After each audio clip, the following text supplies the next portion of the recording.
મોડાસાના ધોળિયા ગામના ગ્રામજનોમાં આક્રોશ. જિલ્લા કલેક્ટર કચેરી ખાતે છાજિયા લઈ વિરોધ દર્શાવ્યો. ક્વોરી માલિકે ગામના ગૌચરમાં ગેરકાયદેસર રસ્તો કરતા વિરોધ દર્શાવવામાં આવ્યો હતો. મોડાસાના ધોળિયા ગામના ગ્રામજનોમાં આક્રોશ. જિલ્લા કલેક્ટર કચેરી ખાતે છાજિયા લઈ વિરોધ દર્શાવ્યો. તેમનો આક્ષેપ છે કે ક્વોરી માલિકે ગામના ગૌચરમાં ગેરકાયદેસર રસ્તો કરતા વિરોધ કરવામાં આવ્યો હતો.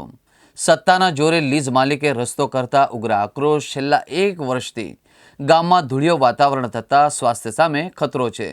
ધૂળ ઉડવાના કારણે ખેતીમાં પણ પાક નથી થતો. જિલ્લા કલેક્ટરને 100થી વધુ મહિલાઓ અને પુરુષોએ આ બાબતે આવેદન સાથે રજૂઆત કરવામાં આવી હતી. અમારા ગામમાં રસ્તો જોર જબરથી કાઢ્યો છે અને અમને બધા લોકોનું ધૂળી ઉડે છે, મને તકલીફ થાય છે. જબરજસ્તી કાઢ્યું છે રોડ. કેટલા સમયથી કાઢ્યો છે? 1 વર્ષથી કાઢ્યું છે.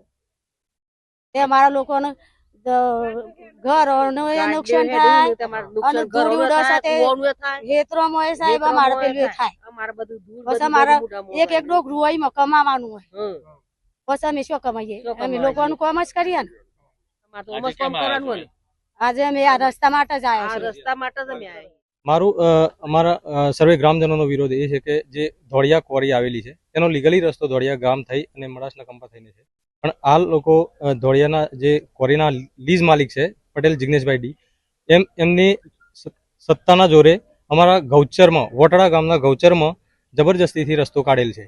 તો અમારા ગ્રામજનોનો સર્વે ગ્રામજનોનો એ રસ્તાનો વિરોધ કરીએ છીએ અને એનું આવેદન આપવા માટે અમે અહીંયા આજરોજ રવલ્લી કલેક્ટર સાહેબ શ્રીના ત્યાં આવેલા છીએ.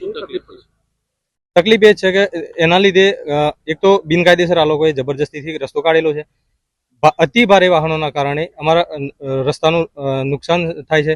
ગામમાં સ્વાસ્થ્યનું પણ નુકસાન થાય છે માણસોનું.